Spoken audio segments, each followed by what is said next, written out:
Assalamualaikum warahmatullahi wabarakatuh. Puji sareng syukur urang sangakeun ka Allah Subhanahu wa taala anu Maha Agung.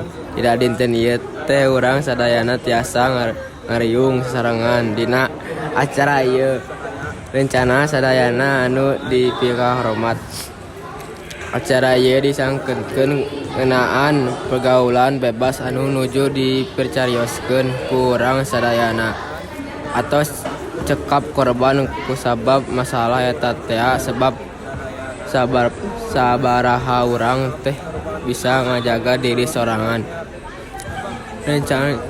Rencangan sadayana geus loba kejadian nu dituntutan karugian kudu jadi masalah eta masalah mimitina lumangsung alatan sabaraha faktor anu harina bisa tumbimbang didinya boh ti lingkungan luar atawa alatan di sorangan dibahayakeun pisan lamun geus kalibet dina pergaulan sumaosna kejadian anu kudu bisa urang jaga mimitina ti budak sakola anu geus loba kakandungan di luar nikah nepi ka diusir sakola naon jeung kedah ngalakukeun upami eta masalah masa depan anu kudu aya di hareupeun panon urangan eungit kusabab kasahaan urang ditambah ku kolot urang pasti bisa kecewa lah ben.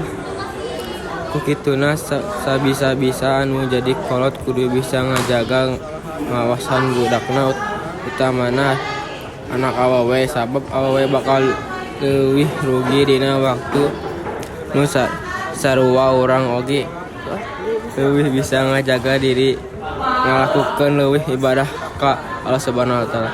Sakitu nu tiasa abdi haturkeun kekuranganna mohon didampunten sagala kesempurnaan milik Allah Subhanahu wa taala. Assalamualaikum warahmatullahi wabarakatuh.